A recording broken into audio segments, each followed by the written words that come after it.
Chef கொஞ்சம் interest chef field அப்படின்னு சொன்னோன்னே டேரெக்டாக வந்து ஃபர்ஸ்ட் வந்து துபாய் போயிட்டேன். அங்கே ஒரு 1.5 years, தென் சைனாவில் ஒரு 1 year ட்ரெயின் ஆகி அப்புறம் மெல்பர்ன் போயிட்டேன். ஓகே, பேன் வேர்ல்ட் செஃப் நீங்க.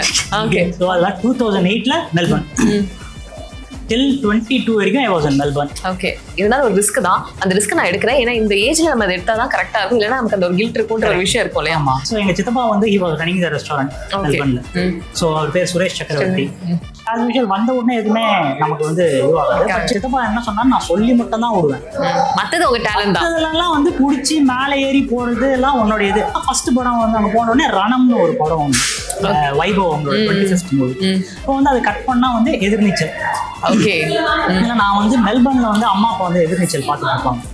ஓகேண்ணா. அதுக்கப்புறமா ஒரு டிசைட் சென்னை வந்தோடனே சீரியல் பண்ணா திருச்செல்வம் சார் கிட்ட தான். திருச்செல்வம் சார் தான் போனோம். அவர் வந்து 10ஓட 11 11வது பர்சன் கூட ஒரு டைலாக் இருக்கும். ஸோ நான் இப்போ பார்த்தேன், ஒரு வீடியோஸ்லாம் அனுப்பிச்சு விட்டேன். அதுக்கப்புறமா சித்தப்பாவும் பேசினாரு. திடீர்னு வந்து ஃபோன் பார்த்தா திருச்செல்வம் அப்படின்னு சொல்லிட்டு வந்த உடனே நாளைக்கு உங்களுக்கு ஷூட் இருக்கு, அசிஸ்டன்ட் கூப்பிடுவாரு, நீங்க வந்து வந்துடுங்க நீங்க அப்படின்னா. சார் சீரியஸாவா சார்? ஆமா. ஓகே சார் நான் வந்துடுறேன். 2க்கு நீங்க போறீங்க அப்படின்ற நியூஸ் எப்படி உங்களுக்கு வந்தது? சார் எப்பவுமே ஒரு கேரக்டர் வந்து இன்ட்ரடியூஸ் பண்றாருன்னா வெறும் அப்படி இன்ட்ரடியூஸ் பண்ண மாட்டாரு. எங்கேயாவது ஒரு பிளாட்ல கரெக்டான நேரம் பார்த்து ஒரு பிளேஸ்மெண்ட் டக்குன்னு ஒரு இன்ட்ரடியூஸ் பண்றச்சு. அப்பதான் அந்த கேரக்டருக்கும் பூஸ்ட் ஆகும். போங்க போங்க உங்களுக்கு கால் வரும், சான்ஸ் வந்துடுச்சு, உள்ளே வேண்டாம் தான். ஏன்னா உங்களை போனாட்டி ரெஜிஸ்டர் பண்ணிட்டல, மாற்ற முடியாது, போங்க ஷூட்டிங் வந்துருங்க ஆரம்பிச்சிருச்சுன்னா. அப்பாடா. சாட் டிக்கெட் வியூவர்ஸ்க்கு வணக்கம். இன்னைக்கு நம்ம கூட ரொம்ப இன்ட்ரெஸ்டிங்கா on game and half game இருக்கக்கூடிய ஒரு ஆக்டர் லட்சுமிகாந்த் சார். சார் எப்படி இருக்கீங்க? ஃபைன். நீங்க? ரொம்ப நல்லா இருக்கேன். ஆக்சுவலி நான் சொன்ன மாதிரி தான் on game and half game ரெண்டு சைடுமே எனக்கு பாக்குறதுக்கு ரொம்ப இன்ட்ரெஸ்டிங்கான ஒரு பர்சனாலிட்டியா தெரியுறீங்க. அண்ட் இப்போ உங்களுடைய ஜேர்னில இருந்தே ஆரம்பிச்சிடலாம். எப்படி நீங்க இண்டஸ்ட்ரிக்குள்ள வந்தீங்க? ஏன்னா நீங்க வந்து வேற ஒரு ப்ரொஃபஷன்ல இருந்தீங்க, ஆக்டிங் தான் வேணும், ஆக்டிங் தான் பண்ணா அப்படின்ற மாதிரி ஒரு முடிவு எடுத்து நீங்க சென்னைக்கு வந்து எப்படி அது ஸ்டார்ட் ஆச்சு? சின்ன வயசுல இருந்து ஆக்டிங் ரொம்ப இன்ட்ரெஸ்டடு. ஸோ வழக்கம் போல் வந்து கிளாஸ் ரூமில் இருக்கிறதோட ஆடிட்டோரியத்தில் இருக்கிறது தான் நமக்கு ஜாஸ்தி இருக்குது. ஸோ அதனாலேயே படிப்பை கண்டாலே நமக்கு வந்து பயம், நம்ம இது கற்றுப்போம். பட் நாளாக அன்ஃபார்ச்சுனேட்லி எல்லாம் படிக்க வேண்டிய நிலைமையும் வர ஆரம்பிச்சது. பட் ரொம்ப அவுட்ஸ்டாண்டிங் ஸ்டூடெண்ட். ஓகே, எல்லாம் நின்றுட்டே இருப்பேன். நான் கூட சீரியஸா சொல்றீங்கன்னு நினைச்சிட்டேன். ஸோ அதனால வந்து அந்த படிப்பு வந்து பயங்கரமா ஆயிடுச்சு. ஓகே, நெக்ஸ்ட் வந்து சரி ஓகே என்ன பண்ணலாம்னா, ஓகே எனக்கு ஷெஃப் கொஞ்சம் இன்ட்ரெஸ்ட், ஷெஃப் ஃபீல்ட் போகலாம் அப்படின்னு சொன்னோன்னே டேரெக்டாக வந்து ஃபர்ஸ்ட் வந்து துபாய் போயிட்டேன். அங்கே ஒரு 1.5 years, தென் சைனாவில் ஒரு 1 year ட்ரெயின் ஆகி அப்புறம் மெல்பர்ன் போயிட்டேன். ஓகே, பேன் வேர்ல்ட் செஃப் நீங்க. ஓகே, ஸோ அதெல்லாம் 2008 மெல்பர்ன் till 22 வரைக்கும் I was in Melbourne. ஓகே, ஸோ 22ல again I came back to Chennai to act பண்ணலாம், ஏதாவது ட்ரை பண்ணலாம் அப்படின்னு. ஸோ மீன்வைல் மெல்பர்ன்ல வந்து கொஞ்சம் அங்கே ஸ்டேஜ் ட்ராமாஸ், அப்புறம் அங்கே ஃப்ரெண்ட்ஸாக சேர்ந்து ஏதாவது ஒரு மூவி மாதிரி எடுக்கிறது, ஸோ அந்த மாதிரி பண்ணியிருந்தோம். 22ல அப்படியே ஃபுல் ஃபெச்சாக கலந்து வந்தேன். ஓகே, ஆனால் அந்த ஒரு முடிவு எடுக்கிறது இருக்கும் இல்லையா? ஏன்னா நம்ம ஒரு கரியர்ல நல்லா பண்ணிட்டு இருக்கோம், ஸ்விட்ச் பண்றோம், இருந்தாலும் ஒரு ரிஸ்க் தான். அந்த ரிஸ்க் நான் எடுக்கிறேன். ஏன்னா இந்த ஏஜ்ல நம்ம அதை எடுத்தா தான் கரெக்டா இருக்கும். இல்லைன்னா நமக்கு அந்த ஒரு கில்ட் இருக்குன்ற ஒரு விஷயம் இருக்கும் இல்லையா? எப்படி அந்த ஒரு ரிஸ்க் எடுக்கலான்ற ஒரு முடிவு வந்தது? அதாவது 2018ல வந்து ஸோ எங்க சித்தப்பா வந்து he was running the restaurant மெல்பர்ன்ல. ஸோ அவர் பேர் சுரேஷ் சக்கரவர்த்தி. ஸோ அவர் கூட தான் நாங்கள் ஃபுல்லாக இருந்தோடனே. ஸோ 18ல வந்து என்ன நினச்சி நான் அவர் ரெஸ்டாரண்ட் க்ளோஸ் பண்ணேன். க்ளோஸ் பண்ண உடனே so he was back to the cine industry and he was doing all the cine films. So அவர் என்ன சொன்னாங்கன்னா, டே நான் முதல்ல போகிறேன், உனக்கு இன்ட்ரெஸ்ட் நீ அப்புறம் மெதுவாவா அப்படின்னு. நான் சொன்னேன், but I want to take a break from chef field. ஏன்னா வந்து எனக்கு ஏன்னா செஃப் ஃபீல்ட் பார்த்தீங்கன்னா சாட்டர்டே சண்டே தான் வந்து மெயின் கூட்டமே அங்கே வரும். ஸோ நமக்கு வந்து ஆக்டிங் அந்த மாதிரிலாம் சாட்டர்டே சண்டே தான் நமக்கு அங்கே வரும். ஏன்னா ஆடிட்டோரியம் போய் அட்டன் பண்ணுறது, ஸ்டேஜ் ட்ராமாஸ். ஸோ என்ன பண்ணலான்னே சரி கொஞ்சம் செஃப் ஃபீல்ட்லேருந்து கொஞ்சம் போவோம் அப்படின்னு சொல்லிட்டு அதுலேருந்து ஒரு 5 years வந்து I was working in a warehouse. Okay, மெல்பர்ன்ல வந்து பட்டு கம்பெனி அப்படின்னு சொல்லிட்டு ஒரு கம்பெனியில் வந்து ஃபோக் லிஃப்டிங் ஆப்ரேட்டர் அதெல்லாம் பண்ணுவேன். ஸோ அது பண்ணுறதுனால என்ன ஆகும்னா வந்து ஸோ மார்னிங் 6 to 2 எனக்கு ஒர்க். அதை முடிச்சதுக்கப்புறம் நம்ம பாட்டுக்கு என்ன வேணாலும் பண்ணிக்கலாம். ஸோ ஆக்டிங் பண்ணுறது இல்லை ஏதாவது நம்ம செல்ஃப் வீடியோ எடுக்கிறது, ஓகே அந்த மாதிரி பண்ணியிருந்தேன். 22ல வந்து ஐ டிசைடட் சரி நம்ம வரலாம். சித்தப்பா ஃபோன் பண்ணி கேட்டேன், சித்தப்பா என்ன வரலான்னு இருக்கேன், உடனே கிளம்பி வாங்கினாரு. அப்படியே சொன்ன உடனே ஒரு நைட்ல கிளம்பி அப்படியே சென்னை அதுல இருந்து அப்படியே ஜர்னி ஸ்டார்ட். ஓகே, ஃபர்ஸ்ட் இந்த ஆக்டர் ஆகுறோம் அப்படின்னு சொல்லி ஒரு பெரிய ரிஸ்க் எடுத்து சென்னைக்கு வந்துட்டீங்க. ஆமா, எப்படி அந்த ஆரம்பம் ஸ்டார்ட் ஆச்சு? எந்த இடத்துல இனிஷியல் பண்ணீங்க? அது வந்த உடனே வந்து என்னன்னா சரி ஆஸ் யூஷுவல் வந்த உடனே எதுவுமே நமக்கு வந்து இதுவாகுது. பட் சித்தப்பா வந்து ஃபுல் சப்போர்ட்ல இருந்தார். நம்ம பண்ணலாம், நம்ம எங்க போனோமோ. ஆனா சித்தப்பா என்ன சொன்னா, நான் சொல்லி மட்டும் தான் விடுவேன், மத்தது உங்க டேலண்ட் தான். அதெல்லாம் வந்து புடிச்சு மேலே ஏறி போறது எல்லாம் உன்னோட இது, உன்னோட விசிட்டிங் கார்டு கேட்டை திறந்து கொண்டு போய் விடுறது மட்டும்தான் என் வேலை. பட் அங்கேருந்து புடிச்சு போறது உன்னுடைய டேலண்ட். ஓகே அப்படின்னு. அதே மாதிரி அவர் யார்கிட்டயே சொன்னா கூட சார் இந்த மாதிரி என் அண்ணமையன் தான், நீங்க பாருங்க, உங்களுக்கு பிடிச்சிருந்தா வச்சுக்கோங்க, இல்லைன்னா துரத்தி விட்டுருங்க, ஒரு பிரச்சனையும் கிடையாது அப்படின்னு. ஸோ அங்க போனோடனே அதான் ஃபர்ஸ்ட் படம் வந்து அங்க போனோடனே ரணம்னு ஒரு படம் ஒன்று, வைபவ் அவங்களோட 25th மூவி. அந்த டேரக்டர் கிட்ட போய் மீட் பண்ணி, அப்போ நான் என்ன பண்ணா ஒரு கிளாசிக் ஹேர் ஸ்டைல்ல இருந்தேன். நான் இப்படி வச்சுட்டு மீசியை முறுக்கிட்டு அந்த மாதிரி இருந்தா அவர் மேலேயும் கீழே இப்படி பார்த்தாரு. பார்த்துட்டு இவர் என்ன கிளாசிக்கா இருக்காரு அப்படின்னு. இல்ல சார் நீ முடி வெட்டுவியா, உனக்கு சான்ஸ் தரேன் அப்படின்னாரு. சார் நாளைக்கே முடி வெட்டுறேன் சார் சொல்லிட்டு ஓடி போயிட்டு அவர் போயிட்டு சத்யா ராமன் மாதிரி வெட்டிட்டு வந்துட்டேன் நான். ஓகே, என்ன மாதிரி வெட்டணும்னு கேட்கல. அதெல்லாம் இல்ல, நான் போய் வெட்டிட்டு வந்துட்டேன். ஓகே, தாடினா தாடியை விட்டு இப்போ லேட்டஸ்ட் ஃபேஷன் தாடி வளர்க்குது, தாடி வளர்க்குது. ஓகே, போயிட்டு நின்ன பார்த்தாரு. சார் நான் முடி வெட்டிட்டேன், சான்ஸ் தெரியும்னு சொன்னாங்க சார். அவர் தலையை சொல்லிட்டு உட்காந்துட்டு இருந்தாரு. என்ன பண்றது, சரி ஒரு ரோட தூக்கி போடு அப்படின்னு. டயலாக் இருக்காது, பட் ஆனா ஓகே. பட் அதுக்கு ஒரு இனிஷியல் ஸ்டார்டிங் அதுல இருந்து அப்படியே ஸ்டார்ட் ஆச்சு. ஓகே, அதுக்கப்புறமா வந்து இன்னொரு படம் ஒன்று புக் ஆச்சு, அங்க போய் பண்ணேன் நான். இதெல்லாம் சிதமா வந்து சொல்லுவாரு, டே போய் பாருன்னு. ஸோ அங்க போய் பார்த்துட்டு நாங்க போய் பேசிட்டு வருவோம். இப்போ வந்து அதை கட் பண்ணா வந்து எதிர்நீச்சல். ஓகே, நான் வந்து மெல்பர்ன்ல வந்து அம்மா அப்பா வந்து எதிர்நீச்சல் பார்த்துட்டு இருப்பாங்க. பார்த்த உடனே என்னடா ஒரு மாதிரி சினிமாட்டிக்கா அது ஒரு ஃபீலா இருக்கு, என்னது இது, அந்த மத்த சீரியலை தாண்டி ஒரு தனித்துவமான ஒரு விஷயம் இருக்கு.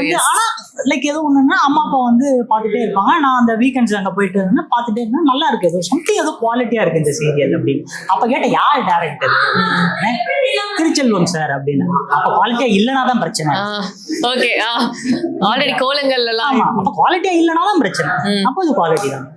ஓகேண்ணா. அதுக்கப்புறமா ஒரு டிசைட், சென்னை வந்தோடனே சீரியல் பண்ணா திருச்செல்வம் சார் கிட்ட தான், திருச்செல்வம் சார் தான் போனோம். ஏன் அப்படின்னு சொல்லணும்னா, அவர் வந்து 10-11 பர்சன்ட் கூட ஒரு டைலாக் வைப்பார். அவங்களோட தனித்துவமான விஷயம் என்னன்றதை கொண்டு வருவார். அப்படியே அவர் அனலைஸ் பண்றச்சு அவர் இப்படிதான் உட்காருவார், இப்படியே உட்காந்து இப்படியே பார்ப்பாரு. ஏதாவது ஒரு டிஃப்ரெண்டா சார் கொஞ்சம் ஃபீல் ஆச்சுன்னா அவர்த்தையும் கொண்டு வந்து நீங்க போடுங்க அப்படிங்குவாரு. எப்பவுமே அது வந்து பண்ணுவாரு. ஸோ நான் இப்போ பார்த்தேன், ஒரு வீடியோஸ்லாம் அனுப்பிச்சு விட்டேன். அதுக்கப்புறமா சித்தப்பாவும் பேசினாரு. அப்புறமா ஒரு தடவை ஒரு நாள் திடீர்னு கூப்பிட்டாரு. அது என்னன்னா ஒரு ஒரு ஈவினிங் ஒரு 6 o'clock இருக்கும். நான் அப்போ தூங்கிட்டேன்னு தெரியாது. திடீர்னு வந்து போன் பார்த்தா திருச்செல்வம் அப்படின்னு சொல்லிட்டு வந்த உடனே சரியா ஏதாவது எனக்கு தூக்கத்துல எடுக்கிறேன். சரி ஓகே, திருப்பி இன்னும் தடவை சார் அப்படின்னு நான் திருச்செல்வம் பேசுறேன் அப்படின்னு ஒரு கம்பீரமா, சார் சொல்லுங்க சார் அப்படின்னு. நாளைக்கு உங்களுக்கு ஷூட் இருக்கு, அசிஸ்டன்ட் கூப்பிடுவாரு, நீங்க வந்து வந்துடுங்க நீங்க அப்படின்னு. சார் சீரியஸாவா சார்? ஆமா, ஓகே சார் நான் வந்துடுறேன் சார் நான் அப்படின்னு. உங்க போட்டோ ரொம்ப ரவகாடா இருக்கு, குரல் ரொம்ப வந்து சாஃப்டா இருக்கு சார், நீங்க குடுன்னு சொல்லுங்க, நாளைக்கு கம்பியில குத்தி அதை ரணமாக்கிட்டு நான் வந்துடுறேன் சார் நானு. அதெல்லாம் ஓகே ஓகே வந்தெல்லாம் ஒண்ணும் தேவையில்ல, நீங்க வந்துருங்க. ஆனா ஃபுல் டெடிகேஷன்ல முடி வெட்டணும்னா உடனே வெட்டிடணும், குரல்லாம் மாத்தணும்னா மாத்திடணும், அந்த மாதிரி. அவ்வளவுதான், தட்ஸ் இட், ஃபினிஷ் அப்படின்னா ஓகே சார் அப்படின்னு சொல்லிட்டு. அதுதான் ஃபர்ஸ்ட் வந்து எதிர்நீச்சல் 1ல வந்து ஒரு 5 days அதுக்கே வந்து நல்ல ரீச். அதுக்கப்புறம் நான் எதிர்நீச்சல் 2. ஓகே, ஆனா அந்த 5 episodes அப்புறம் இல்லையா, அது ஒரு ஆசை இருந்திருக்கும் இல்லையா, நம்ம கேரக்டர் கண்டினியூ ஆகிட்டே இருக்கணும் சீசன் 1ல அப்படின்ற மாதிரி ஒரு ஆசை இருந்திருக்கும். கரெக்ட். பட் நம்மள ஞாபகம் வச்சிருக்காங்களா இல்லையா, டீம் வந்து நம்மள மறக்க கூடாது அப்படின்ற மாதிரி நிறைய ஆசைகள் இருக்கும். ஆமா. அண்ட் 2க்கு நீங்க போறீங்க அப்படின்ற நியூஸ் எப்படி உங்களுக்கு வந்தது? அது வந்து என்னன்னா, லைக் அது வரைக்கும் இப்ப 2 வந்து ஆரம்பிக்கிறாங்களா இல்லையா, ஏன்னா வந்து திடீர்னு பார்த்தா எதிர்நீச்சல் 1 முடிஞ்சிருச்சுன்னு வேற சொன்னாங்க. ஆக்சுவலா வந்து என்னன்னா வந்து ஒரு சரியான ஒரு காமெடிலாம் நடந்திருக்கு. என்னன்னா வந்து எதிர்நீச்சல் 1ல வந்து அந்த 5 days இந்த வந்து பாத்தீங்களா, ஸோ அந்த ஷூட் முடிஞ்சதுக்கு அப்புறம் ஸோ அப்புறம் தான் டெலிகாஸ்ட் ஆகும் இல்லையா, ஒன்னா டெலிகாஸ்ட் ஆக போயிட்டே இருக்குச்சு.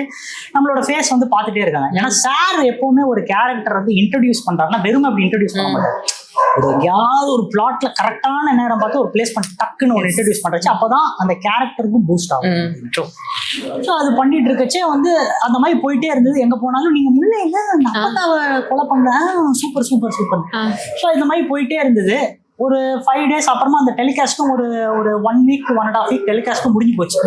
முடிஞ்சு போனதுக்கு அப்புறமா வந்து முல்லைன்னு ஸோ 2 weeks அப்புறமா வந்து நம்மளுக்கு டெலிகாஸ்ட் எல்லாம் முடிஞ்சு போச்சு. முடிஞ்சதுக்கப்புறம் சார் நான் முல்லை சார் பைத்தியக்காரன் ரோட்ல சுத்திட்டு இருக்கேன் பாரு, அந்த கொஞ்ச நாள் இருந்தது அந்த ஒரு இது இருக்கும்ல. சரி ஓகே அப்படின்னு. அதுக்கப்புறமா என்ன ஆச்சுன்னா, பட் கிட்டத்தட்ட ஆனா ஓரளவுக்கு ரெஜிஸ்டர் ஆயிட்டாங்க. அப்புறமா அந்த 2 வந்து என்னன்னா, நான் ஆஸ் யூஷுவல் எப்பவுமே சாருக்கு நான் பண்ற வீடியோஸ்லாம் வந்து ஏதாவது ஒரு பதிவு பண்ணிட்டே இருக்கேன், நான் இருக்கேன் சார் அப்படின்னு. அந்த வீடியோ கடனேன்னு பார்த்து தொலைப்பாரு, பாவம் என்னத்த பண்றது அப்படின்னு. ஆனா ரிப்ளை எல்லாம் போட மாட்டாரு, ஆனா பாப்பாரு டிக்ல இருக்கும். எஸ் டிக்ல இருக்கும். ஓகே ஃபைன், அதான் பார்த்துட்டார்ல, ஓகே ரெஜிஸ்டர் ஆயிட்டேன் அப்படின்னு. ஸோ அதுக்கப்புறம் எதிர்நீச்சல் 2 ஆரம்பிக்கிறாங்க அப்படின்னு ஒரு ஃபுல் குஷி. ஓகே இல்லை நம்ம சார்ட்ட போய் கேட்கலாம் அப்படின்னு சொல்லிட்டு அப்போது என்னன்னா திடீர்னு வந்து ஒரு ஒரு இன்விடேஷன் வருது, சாரோடைய டாட்டர் வெட்டிங் வந்து வா அப்படின்னு சொல்லிட்டு. நானும் போயிட்டு சித்தப்பாவும் போயிட்டேன். ஸோ அந்த அதுதான் வந்து என் வாழ்க்கையில மறக்க முடியாத ஒரு நாள்னு கூட சொல்லுவேன். ஸோ அந்த வந்து ஸ்டேஜில் வந்து இது வாட்ச் போகிறோம், நானும் சித்தப்பா போன உடனே சார்ட்ட வந்து சார் பிளெஸிங் சொல்லிட்டு வாங்க வாங்க எல்லாம் முடிஞ்சது. எல்லாம் ஃபோட்டோஸ்லாம் எடுத்தோடனே கிளம்பி போச்சு. சார் அப்படி பிடிச்சி அப்படி இழுத்தாருங்க. சார் அப்படின்னு உங்களுக்கோசரம் ஒன்று வச்சிருக்கேன், இனிமே உங்களுக்கு பொற்காலம் ஆரம்பிச்சிருச்சு, கிளம்புங்க அப்படின்னு. திரும்பியும் காலில் விடு சார் அப்படின்னு. ஏன்னா அவ்வளவு பெரிய ஸ்டேஜ்ல அவ்வளவு கிரௌட்ல நான் ஒரு 10-11 வந்த ஒரு ஆள் இந்த மாதிரி சொல்றது. அதான் சொன்னேன், இந்த 10-11 இருக்கிறவனுக்கும் ஒரு வாய்ப்பு இருக்குன்னு. வந்த உடனே அவரு பார்த்துட்டு போங்க போங்க அப்படின்னு சொல்லிட்டு அதுக்கப்புறம் எப்போ வரும் ரொம்ப ஆர்வமா அப்படியே உட்காந்துட்டு இருந்தேன் நானு. ஸோ போன்ல வந்து வாட்ஸ்அப் கால்லாம் டிங்குன்னு வந்த உடனே ஓகே நமக்கு வந்துருச்சு ஏதோ ஒண்ணு பார்த்தா அப்பதான் பேங்க்ல இருந்து ஏதாவது ஒண்ணு வரும். இதை ஏன்டா கேட்கிறேன், இதுல ஒண்ணுமே இல்லாத பேங்க்ல வந்தா என்ன வராகட்டி என்ன அப்படின்னு சொல்லிட்டு. அப்புறம் நாளாக கால் வரல, என்னடா இது. சரி ஐ வாஸ் ரொம்ப ஒரு மாதிரி சரி ஒரு ரீல் அனுப்புவோம் சாருக்கு அந்த மாதிரி ரெஜிஸ்டர் பண்ணிட்டு இருக்குது. பட் நடுவில் என்னன்னா ஒரு 20 days I was away from everything. ஏன்னா ரொம்ப மைண்ட் ரொம்ப இதுவா இருந்ததுனால அதுக்கப்புறமா தான் சாரை போய் பார்த்துருவோம்னு சொல்லிட்டு ஒரு நாள் சாரை பார்க்க போயிருந்தேன் நான். இந்த எதிர்நீச்சல் ஷூட்டிங் ஸ்பாட் அப்பதான் நடந்துட்டு இருக்கு. ஷூட் இன்னும் டெலிகாஸ்ட் ஆகல, பட் ஷூட் நடந்துட்டு இருக்கு, நல்ல முறமா நடந்துட்டு இருக்கு. ஸோ அப்போ வந்து சார் வந்து மானிட்டர்ல உட்காந்துட்டு எப்போ நான் மத்தியானம் 2 மணிக்கே வந்துட்டேன். சரி வெயிட் பண்ணலாம் அப்படின்னு. சார் எங்கேயாவது பார்க்கறதுக்கு ஒரு கேப் கிடைக்கும், கேமரா எங்கேயாவது மாறும், அப்போ போது போய் பேசிடலாம் சார்கிட்ட அப்படின்னு. கரெக்டா வந்து ஒரு கேப் கிடைச்சது. அப்போ வந்து மணி வந்து 6 மணி. அப்போ 4 மணி நேரம் வெயிட் பண்ணிருக்கீங்க. அப்படியே உட்காந்துட்டு இருந்தேன். சார் வந்து இப்படி உட்காந்துட்டு பார்த்துட்டு இருக்காரு. என்னன்னு சார்னு ஒரு சவுண்டு மட்டும், சார் ஒண்ணு